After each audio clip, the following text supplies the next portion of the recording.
로마서 8장 26절부터 28절 말씀입니다. 이와 같이 성령도 우리의 연약함을 도우시나니 우리는 마땅히 기도할 바를 알지 못하나 오직 성령이 말할 수 없는 탄식으로 우리를 위하여 친히 간구하시느니라. 마음을 살피시는 이가 성령의 생각을 아시나니 이는 성령이 하나님의 뜻대로 성도를 위하여 간구하심이니라. 우리가 알거니와 하나님을 사랑하는 자 곧 그의 뜻대로 부르심을 입은 자들에게는 모든 것이 합력하여 선을 이루느니라. 아멘.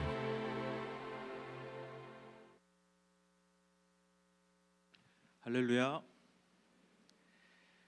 우리 예수 그리스도의 이름으로 오늘 하나님을 예배하러 오신 여러분 모두를 축복하고 환영합니다. 오늘 드림 찬양대 귀한 찬양 감사드리고요.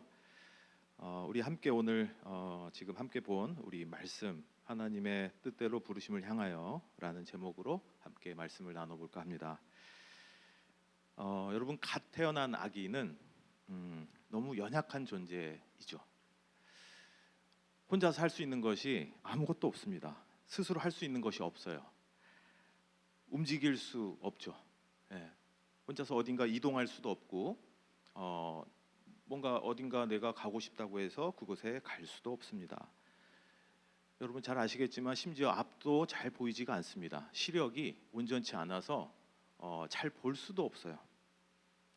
뭔가 앞에서 엄마, 아빠, 할머니, 할아버지 이 신생아의 출산을 너무 기뻐하고 또 축복하면서 앞에서 계속 아이를 쳐다보고 있는데 아이 입장에서는요, 뭔가 앞에 아른거리긴 하는데 그 사람들이 누구인지도 실은 알지 못합니다. 아이가 할 수 있는 것이라고는 오직 생물학적인 욕구, 생존의 욕구에 따라 배고픔을 경험하면, 배고픔이 느껴지면 이걸 충족하고자 하고, 졸리우면 자려고 하고, 마려우면 배설을 하며 살아가는 존재입니다. 맞죠? 네. 그런데 이 아이들에게 직접 이야기를 들어볼 수는 없지만 많은 아동 심리학자들이 이 아이들이 배고픔을 느끼고 막 졸립고 또는 뭔가 배설했는데 찝찝하고 이러면 그러한 불쾌한 상태를 고통으로 인식한다고 추정하고 있습니다. 고통으로. 아직 정서가 미분화, 이렇게 잘 분화되어 있지 않아서 여러 감정을 느끼는 게 아니라 뭔가 이렇게 불쾌하면, 이렇게 불편하면 이 상태는 고통, 만족스럽고 뭔가 배고픔이 포만감으로 전환되고 욕구가 충족되면 그것은 즐거움, 쾌감으로 이렇게 두 가지 감정으로 크게 나누어서 인식한다고 합니다. 근데 배고픔을 채우고 뭐 졸리면 뭔가 이렇게 잠을 자고 또 이렇게 배변 활동을 하고 이렇게 하면서 생활을 하는 것 같지만 이 모든 과정도 혼자 할 수 있는 게 거의 없다는 거예요. 이렇게 연약한 존재가 바로 이 어린 아기입니다. 근데 제가 어린 아기의 이야기를 했지만 비단 어린 아기뿐일까 이런 생각도 하게 됩니다.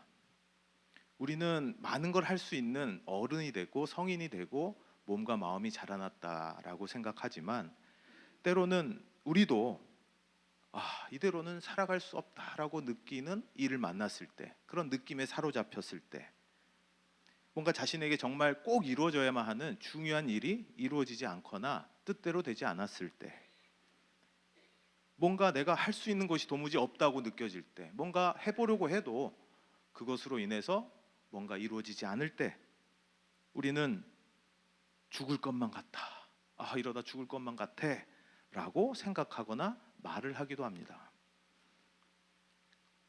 또는 심지어 죽겠다, 죽고 싶다 라고 말하면, 더 나아가 그것을 계획하는 사람들도 안타깝지만 존재하는 것이 사실 아닙니까?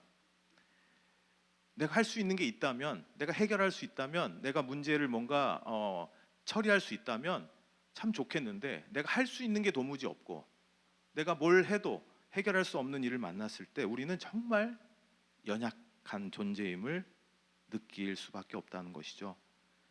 내가 할 수 있는 일은 없다고 느껴질 때, 또는 내가 뭘 해야 될지도 모른다고 느낄 때 분명 있지 않습니까?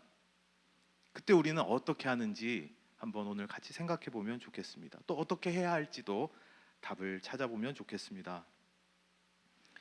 아까 말씀드린 대로 이 아기는 고통의 상태가 되면, 그게 배고픔이든 뭔가 강력하게 원하는 욕구는 생겼지만 그게 충족되지 않아서 불쾌한 상태, 즉 고통이라고 느껴지는 그 상태일 때, 이 고통에서부터 벗어나기 위해 스스로 할 수 있는 것이 없어요. 거의 없습니다. 또 뭘 어떻게 해야 될지도 아마 모를 것 같아요. 근데 이 아기는 분명 생물학적으로 DNA의 유전자 속에 심겨져 있는, 하나님께서 모든 생명체에게 생명체를 창조하실 때 그 안에 부여해 놓으신 잘 살아가고자 하는 웰빙, 잘 존재하고자 하는, 생존하고자 하는 생존과 안녕을 위해 뭔가 하고자 하는 강력한 동기, 에너지, 원을 하나님께서 넣어 놓으셨기 때문에 뭔가를 할 것입니다. 유일한 방법이 하나 있습니다. 아이들이 할 수 있는 게 뭐가 있나요? 예, 여러분들께서 말씀도 하시고 생각도 하신 대로 바로 우는 겁니다. 우는 것. 아기의 울음은 아직 언어가 발달되어 있지 않은 아기에게는 유일한 표현 수단입니다. 유일해요. 그래서 아기가 울면 뭔가 강력한 표현을 하고 있는 거죠. 울어도 되지 않으면 더 크게 웁니다. 더 크게 울기도 하고 막 울부짖듯이 울기도 합니다. 근데 아이가 이렇게 울다 보면요, 이 아기에게 기적적인 일이 일어납니다. 아기는 단지 울었을 뿐인데 너무 고통스러워서 울었어요. 배고파서 울었다고요. 뭔가 아무튼 불편한 상태가 고통으로 느껴져서 울었다고요. 할 수 있는 게 그거밖에 없으니까. 근데 울었더니 이 아기에게 기적이 일어납니다. 어디선가 누군가 나타나요. 그리고 자신의 작은 몸을 번쩍 들어서 뭔가 따뜻함을 느끼도록, 따스함을 느끼도록 뭔가 품어줘요. 그리고 자신의 입안에 뭔가 따뜻하고 달콤한 무엇인가가 흘러 들어오는 것을 느낍니다. 그것뿐만 아니라 뭔가 뜻은 할 수는 없지만 너무 내 마음이 편안해지고 안정되는 소리도 들려와요. 아이고 배고팠지? 엄마가 몰랐네. 아유 울기 전에 줬어야 되는데. 토닥토닥 사랑스러운 시선으로 아이를 바라보는 엄마의 눈빛과 목소리.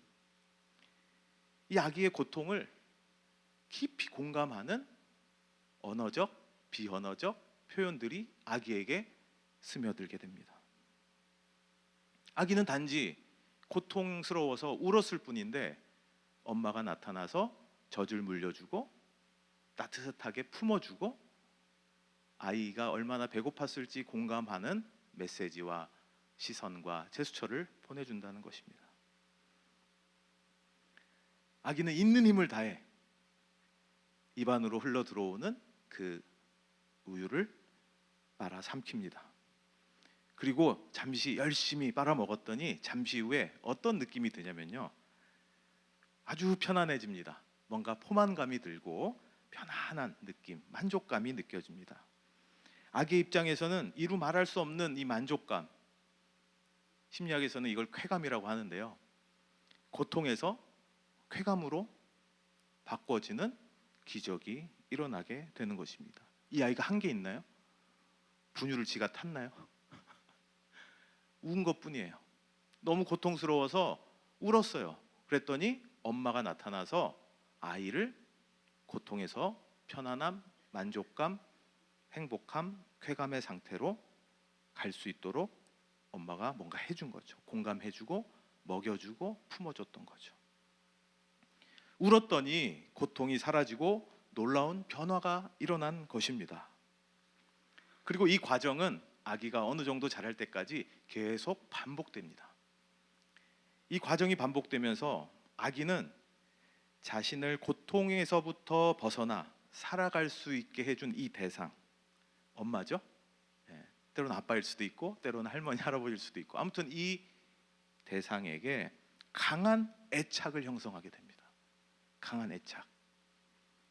내 생존이 달려있는, 내 생존의 전권을 이 사람에게 의지해도 된다는 강한 신뢰. 이 사람이, 이 대상이 나를 정말 사랑해 주는구나, 이 대상 없이 나 못 살겠다 라고 하는 강한 애착이 생긴다는 거죠. 이 애착이 안정적으로 잘 형성되면요, 이 애착 대상에게 비교적 일관적이고 안정적인 이런 관계가 계속 반복되다 보면 그것을 안정적인 애착이 형성됐다, 이렇게 표현하는데요. 이 안정적인 애착이 형성된 아기는 이후의 삶에서 또 시련과 고통을 만날 일이 있겠죠. 조금 유치원 다닐 때가 되고 초등학교 다닐 때가 되고 중학교, 고등학교, 성인이 되는 과정 중에 끊임없이 여러 시련과 소위 고통으로 인식되는, 단지 아기 때는 배고프고 뭔가 불편한 상태에 불쾌감이 느껴진 상태를 고통으로 느꼈지만, 성인이 돼 나가는 점점 자라면서 정말 다양한 상황에서 고통으로 인식하고 뭔가 불편하고 불쾌하고 행복하지 않은, 불행하다고 느끼는 일들을 만나기 마련입니다. 하지만 그때마다 안정적인 애착이 형성된 아이들은 비교적 잘 견뎌내더라, 잘 적응하더라 라는 연구들이 이 이야기를 뒷받침하고 있습니다. 바로 안정적인 애착이 형성된 아기는 이후의 삶에서 또 다른 시련과 고통을 만나겠지만 잘 견뎌낼 수 있는 큰 힘을 가지게 된다는 것이죠. 그 과정을 통해서. 오늘 성경 말씀을 세번역 성경으로 제가 다시 읽어보겠습니다. 이와 같이 성령께서도 우리의 약함을 도와주십니다. 우리는 어떻게 기도해야 할지도 알지 못하지만 성령께서 친히 이루 다 말할 수 없는 탄식으로 우리를 대신하여 간구하여 주십니다. 사람의 마음을 꿰뚫어 보시는 하나님께서는 성령의 생각이 어떠한지를 아십니다. 성령께서 하나님의 뜻을 따라 성도를 대신하여 간구하시기 때문입니다.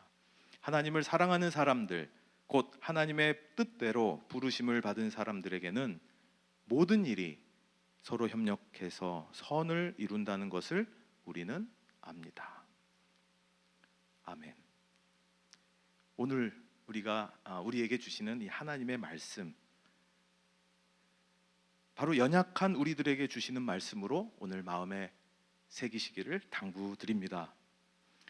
2023년 한 해 이제 얼마 남지 않았습니다. 올 한 해 어떻게 보내셨는지요? 간절히 바라고 소망했지만 이루어지지 않은 일들도 있지 않으셨나요? 저는 있었어요. 간절히 바랬지만 이루어지지 않은 일 있었습니다. 그래서 어떨 때는 좀 좌절하기도 하고 실망하기도 하고, 또는 그 일이 너무나도 나에게 중요한 일이었다면 크게 절망하고 고통감을 느끼신 분들도 혹시 있으실 것 같습니다. 그 고통이 너무 커서 내가 뭘 어떻게 해야 될지 모르겠다, 내가 뭔가 기도를 하긴 해야겠는데 어떻게 기도해야 될지 모르겠다는 분들도 있으신 것 같습니다. 너무 안타깝게도 하나님을 떠나는 사람들도 목격한 적 있습니다. 너무 고통스럽고 간절히 원하고 기도했지만 잘 그것이 이루어지지 않아서 실망하고, 그 고통이 사라지지 않은 그 상태가 너무 절망스러워서 이제는 어떻게 기도해야 될지 모르겠다, 아니 하나님 내 기도를 들어주시지 않다니 나 그냥 하나님 떠날래 라는 사람들까지 있더라는 거예요. 근데 오늘 저와 함께 오늘 하나님의 말씀을 나누고 계신 여러분들은 그런 의미에서 어떤 상황에서도 이 교회를 떠나지 않고 하나님의 품 안에 남아 하나님과 연결되어 계신 여러분들을 진심으로 존경하고 사랑하고 축복하는 마음을 전합니다. 어떤 일이 있어도 하나님과 연결되어 있는 연결고리를 끊지 마십시오. 이따 말씀드리겠지만 오늘 이 말씀을 여러분 평생 기억하시면서 여러분이 만나게 되는 어려움들 속에서도 반드시 하나님과 연결되어 있고 합력해서 선을 이루시는 하나님의 섭리와 역사를 고백하시는 여러분이 되시길 주님의 이름으로 축복합니다. 기독교에서 성령이라고 하면 보통 이런 연관 단어와 많이 떠오르는 것 같습니다. 뭐 성령 그러면 방언, 예언과 같은 은사, 뭐 기적적이고 아주 열성적인 신앙 체험, 뭐 이런 것과 관련된 하나님의 속성 또 하나님의 영으로 우리는 이해가 많이 되는 것 같아요. 물론 이런 것이 성령의 아주 중요한 강력한 역사이기도 하죠. 그런데 저는 오늘 이 말씀을 여러분과 나누면서 조금 더 본질적인 성령의 은혜는 무엇인지 말씀드리고 싶습니다. 더 본질적인 성령의 은혜는 오늘 말씀에 따르면 바로 우리를 위해 친히 이루 다 말할 수 없는 탄식으로 우리를 대신하여 간구하시는 내 안에 계시는 거룩한 하나님의 영이다. 성령의 은혜가 뭐라고요? 나 대신 내 안에 나 대신 이루 말할 수 없는 탄식으로 간구하시는 영이 있다. 여러분 이 사실을 오늘 이 말씀을 근거로 마음에 새기시고 믿고 의지하시기 바랍니다. 여러분 이루 다 말할 수 없는 탄식으로 탄식한다 그러면 뭔가 안타까워하시는 그런 느낌이죠. 그죠? 뭔가 내가 힘들 때 나보다 더 나를 잘 아는 하나님, 그 하나님의 영이 내 안에 있어서 나 대신해서 탄식하며 기도하고 간구하고 나를 위해 기도하고 있다. 바로 성령은 우리 안에 내주하시면서 우리 안에 거하시면서 우리를 위해 기도하는 또는 나 대신 간구하는 하나님의 영이 있다라는 것을 믿을 때 우리는 바로 성령의 사람이 되는 것이죠. 그리고 이 성령에 우리는 의지해서 다시 기도할 수 있게 될 수도 있습니다. 오늘 성령께서는 제가 아까 표준 세번역 성경으로 읽어드렸는데요. 26절에 이렇게 되어 있죠. 성령께서 우리의 약함을 도와주십니다. 우리는 어떻게 기도해야 할지 알지 못하지만 성령께서 친히 이루 다 말할 수 없는 탄식으로 우리를 대신하여 간구하여 주십니다. 저는 이제 상담을 전공하고 많은 어려움을 심리적으로 뭐 관계적으로 사회적으로 다양한 어려움을 겪고 계신 분들 상담하는 또 그것을 상담사가 되려고 하는 분들을 가르치는 일을 하고 있는데요. 정말 중요한 그 사람이 이제 회복될 수 있는 그 어려움에서 그래도 견딜 수 있는 가장 중요한 것 중에 하나가 뭐냐면 절대 혼자 고민하지 마라 이거죠. 영어로 하면 never worry alone. 절대 혼자 고민하지 마세요. 그래서 그 상담자가 혼자 고민하지 않도록 할 수 있는 파트너가 될 수도 있고요. 주로 극단적인 선택을 하거나 어려움을 겪는 분들, 우울증이 심각한 분들의 패턴을 보면 결국은 혼자 자신의 동굴에 들어갑니다. 침대에만 누워 있습니다. 사람들과 관계를 회피하게 됩니다. 그게 일종의 증상이기 때문에 이해는 해요. 하지만 절대 혼자 있으면 안 돼요. 우리 영적으로도 마찬가지입니다. 여러분이 살면서 겪게 되는 여러 고통 가운데 우리의 영도 고통을 느낄 때 혼자라고 느껴질 때 여러분 이 말씀을 기억하십시오. 기도조차 나오지 않을 때 오늘 이 말씀을 기억하십시오. 여러분은 혼자가 아닙니다. 여러분보다 여러분을 더 잘 아시는 그 하나님의 영이 내 안에서 나 대신 탄식하며 이 고통을 함께 공감하며 기도하고 있다, 간구하고 있다라는 말을 오늘 이 말씀을 여러분 꼭 기억하시기 바랍니다. 물리적으로 내가 혼자 동떨어져 있는 것 같은 상황에서도 여러분 내 안에 성령님을 여러분 반드시 기억하고 오늘 말씀을 기억하고 내가 혼자가 아니다라는 사실을 기억하시기 바랍니다. 그리고 이 성령님을 의지해서 다시 기도할 수 있게 되기를 주님의 이름으로 축복합니다. 그 다음 27절에 보니까요, 이렇게 되어 있습니다. 이렇게 기록되어 있습니다. 사람의 마음을 꿰뚫어 보시는 하나님께서는 성령의 생각이 어떠한지를 아십니다. 성령께서 하나님의 뜻을 따라 성도를 대신하여 간구하시기 때문입니다. 성령께서는 하나님의 뜻을 따라 간구하신대요. 이 성령께서는 하나님의 뜻을 따라 우리를 대신하여 간구하신다, 이렇게 기록되어 있습니다. 반면에 우리는 어떻게 기도하는지 저도 제 자신을 좀 돌아보게 되었습니다. 여러분은 어떠신가요? 우리의 기도 살짝 엿들어 볼까요? 네. 살짝 엿들어 보면 되게 창피해요. 제 거 얘기하는 거예요. 제 기도도. 우리의 기도 내용 솔직히 어떻습니까? 여러분은 아닐 수도 있는데요, 제 기준에 의해서 저를 예를 들어보면 대부분 이렇게 끝나더라고요. 해주세요. 해주세요. 이것도 해주시고요, 저것도 해주시고요. 해주세요, 해주세요, 해주세요. 하나님의 뜻을 따라 기도하는 기도의 언어, 기도의 내용이 나의 기도의 고백에, 기도의 내용에 있었는가? 얼마나 많은가? 이런 질문에 제가 굉장히 부끄러워지더라고요. 어쩌면 오늘 성경에 기록된 대로 우리 너무 연약하고 또 인간적으로 여러 생물학적인 욕구, 현실적인 욕구, 현실적인 필요, 이런 것에 눈이 가려 살다 보니까 하나님의 뜻을 우리가 명확하게 무엇인지 알기 어려운 존재일 수도 있을 것 같아요. 하나님의 뜻을 분별하고 그것 뜻을 따라 산다고 하는 것이 어쩌면 불가능할지도 모르겠습니다.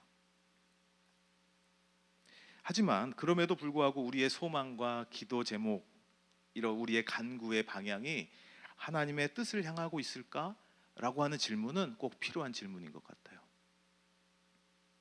그래서 우리는 반드시 성령님께서 나를 대신하여 하나님의 뜻을 따라 간구하고 계시지만, 우리도 기도할 때 그 성령님을 본받아 하나님의 뜻을 따라, 하나님의 뜻은 어디 있을까?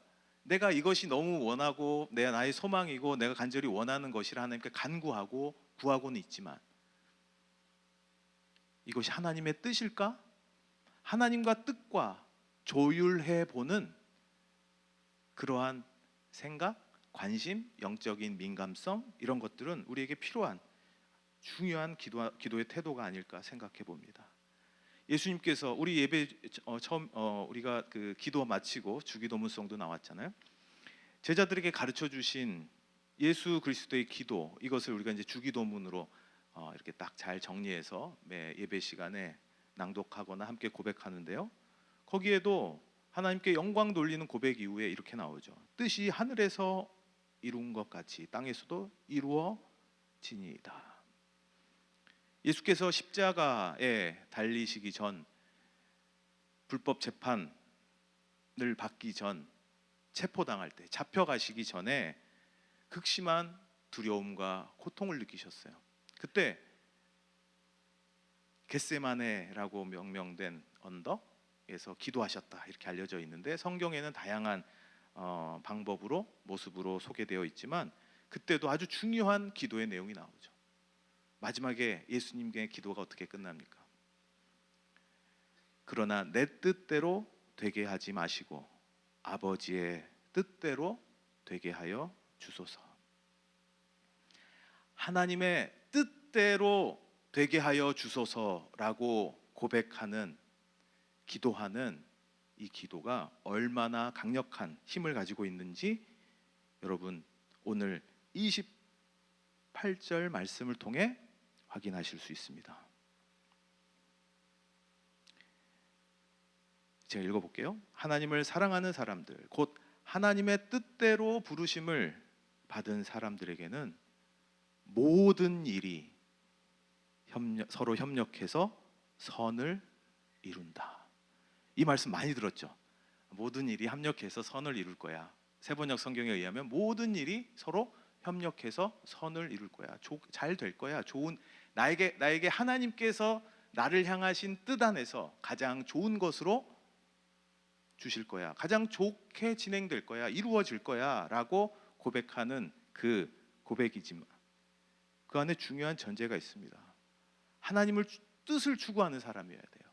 내가 하나님의 뜻을 온전히 다 알지는 못할 수 있습니다. 하지만 하나님의 뜻 제가 잘 모르겠습니다. 저는 하나님 이걸 원해요.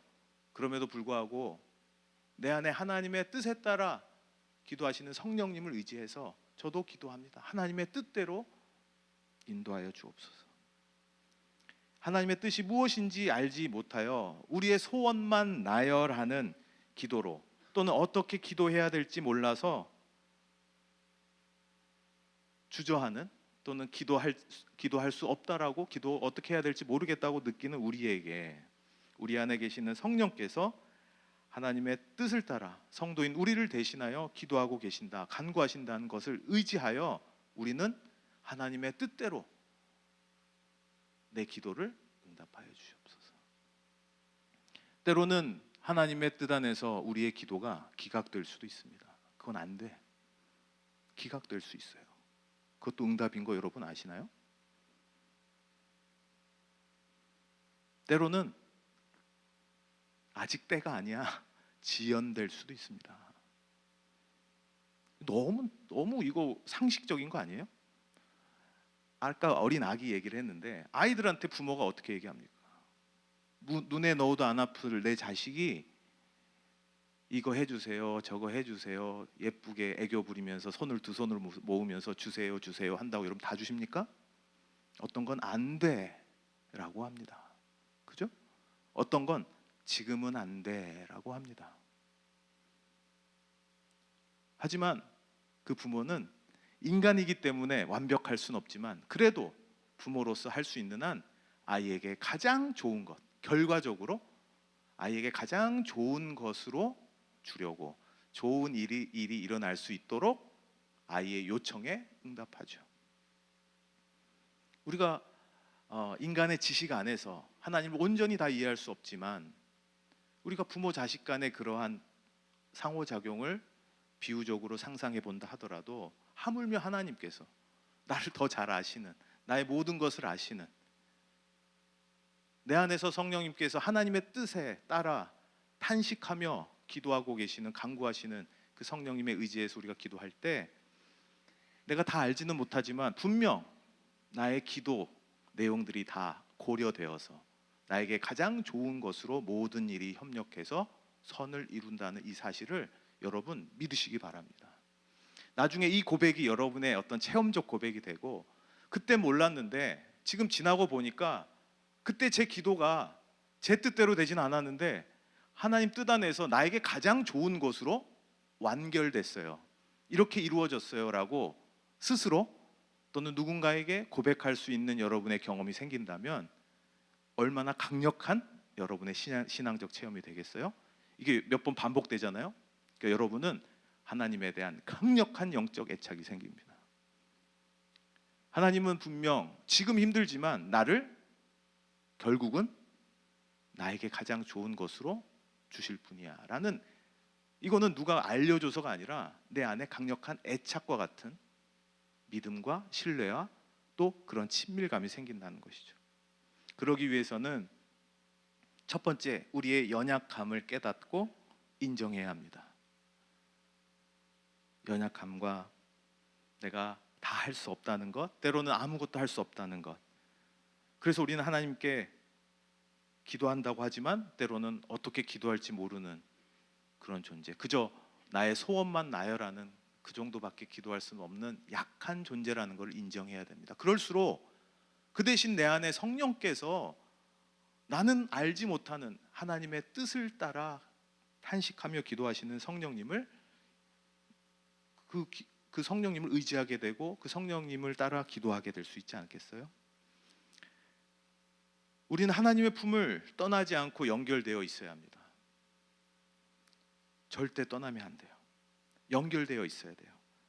우리 안에 성령께서 하나님의 뜻을 따라 우리를 대신하여 간구하고 계시기 때문입니다. 그리고 이 말씀을 믿고 기억해야 됩니다. 오늘 로마서 8장 26절, 27절, 28절 이 말씀은 여러분이 공허할 때, 어떻게 기도해야 할지 모를 때, 내가 너무나도 연약하고 즉 할 수 있는 것이 아무것도 없다고 느껴질 때 꼭 다시 펴서 정독하고 다시 기도할 수 있는 힘을 찾는 그 말씀으로 여러분의 평생의 삶에 꼭 기억하시기 바랍니다. 성령님께 맡기고 성령님을 의지하여 우리는 어린 아이처럼이라도 표현하고 고백해야 하는 것입니다. 너무 힘들고 고통이 견디기 힘들다면 아기처럼 울기라도 해야 되는 거예요. 울부짖기라도 돼요. 주님, 언어로 구체적으로 표현되지 않는다 하더라도 주님, 주여. 이렇게 우리가 하나님을 찾고 하나님과 연결되어 있을 때 우리는 하나님의 뜻에 따라 우리를 대신하여 간구하시는 성령님의 의지하여 성령님을 우리 안에서 하나님의 뜻을 따라 간구하시는 성령님을 통해서 우리는 비로소 하나님의 뜻을 따라 살아갈 수 있는 존재가 되는 것입니다. 우리가 힘들 때 어떻게 기도하고 성령님께 어떻게 의지해야 되는지 그런 이야기 말씀드렸는데요. 결론은 해피엔딩입니다. 여러분 걱정하지 마세요. 여러분 걱정하지 마세요. 오히려 감사하시기 바랍니다. 왜 그럴까요? 아까 28절 말씀처럼 우리가 하나님의 뜻을 구하며 살아가는 그 성령님의 기도에 의지하고 성령님의 기도에 우리가 근거해서 하나님의 뜻을 따라 살려고 살아가는 사람들이라면 모든 일이 서로 협력해서 선을 이루실 그 하나님의 은혜를 우리는 바라볼 수 있기 때문입니다. 하나님의 그 은혜를 바라고 믿고 확신하면 걱정할 필요도 없는 것이죠. 오직 그 은혜를 감사할 수 있게 될 것입니다. 이것이 하나님을 사랑하는 사람들, 곧 하나님의 뜻대로 부르심을 받은 사람들에게 일어나는 놀라운 은혜와 축복인 것입니다. 이제 2023년 이제 성탄절 그리고 마지막 이제 연말 얼마 남지 않았죠. 한 해를 여러분 되돌아보실 때 여러분에게 하나님께서 주신 은혜에 감사하시기 바랍니다. 하지만 간절히 원했으나 아직 이루어지지 않은 것, 여러분에게 아직 고통스럽거나 힘들게 남아있는 그 무엇이 있다면 오늘 이 말씀을 통해서 여러분 힘을 얻으시기 바랍니다. 결국은 내가 하나님의 뜻에 따라 이 일이 이루어질 것을 믿고 간구한다면 하나님 뜻 안에서 합력하여 선을 이루시는, 결국은 나에게 가장 하나님께서 좋은 것으로 주실 것이라는 확신과 믿음을 가지면 아직 이루어지지 않아서 아직 내 눈에 보이지 않은 일이라 할지라도 여러분은 그 일이 될 줄 믿고 감사함으로 한 해를 마무리하실 수 있을 것이라고 확신합니다. 저도 올해 이루어지지 않은 일들이 있습니다. 그러나 오늘 이 말씀 설교를 준비하면서 감사함으로 올 한 해를 고백하며 새해를 맞이할 수 있겠다라고 느끼게 되어서 큰 감동과 은혜를 받았습니다. 여러분들도 합력하여 선을 이루시는 하나님의 은혜의 주인공이 되시고 2023년 감사함으로 마무리하시고 2024년도 여러분 잘 이렇게 맞이하시면 좋겠습니다. 기도하겠습니다.